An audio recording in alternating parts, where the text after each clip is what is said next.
ემორის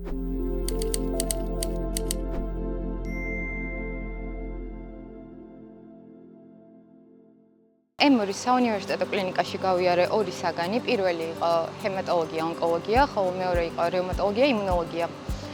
პირველი თვე დაიწყო ონკოჰემატოლოგიით, სადაც ძალიან ბევრი საინტერესო დაავადება ვნახე, საშუალება მოგვეცა ჩავთვლილიყავით უშუალოდ პაციენტების მენეჯმენტში.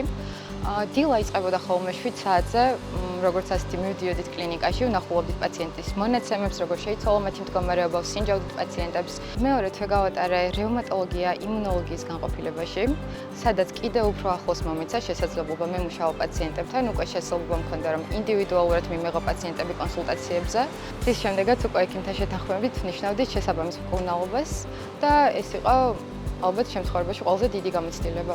შესაძლებლობა მქონდა მენახა ისეთი იშვიათი დაავადებები, როგორიც არის მაგალითად ტაკაიასუს არტერიიტი, ასევე სისტემური წითელი მგურეს ბულოზური ფორმა და ძალიან ბევრი სხვა ისეთი დაავადება, რომელსაც ესე ყოველდღიურობაში ვერ ნახავ.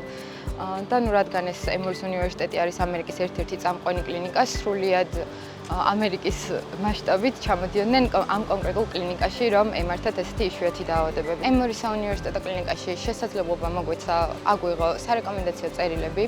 მე პირადად ავიღე 3 სარეკომენდაციო წერილი, რომელიც ძალიან გამომადგება შემდგომ რეზიდენტურაში სწავლის გაგრძელებისთვის, რადგან ერთ-ერთი ძირითადი შემადგენელი ნაწილი არის აპლიკაციის. ყველაზე მეტად ემორიში რამაც აღმოფრთოვანა იყო ის, რომ ექიმები ყოველდღიურად ცდილობენ, რომ განვითარდნენ და ახალი ინფორმაცია მიიღონ. იქ არ არის ესეთი მიდგომა, რომ აი სტუდენტი არის ჩამოსული და ჩვენ უნდა ვასწავლოთ. ყოველთვის გვაძლევდნენ ისეთ кейსებს, რომელიც იყო შედარებით საინტერესო, სხვა кейსებთან შედარებით. ჩვენ შემდგომ სტუდენტები ამ кейსებს ვამუშავებდით და ცოდნის გაღრმავების მიზნით უკვე ვუყვებოდით ექიმებს დეტალურად დაავადების მიმდინარეობის შესახებ.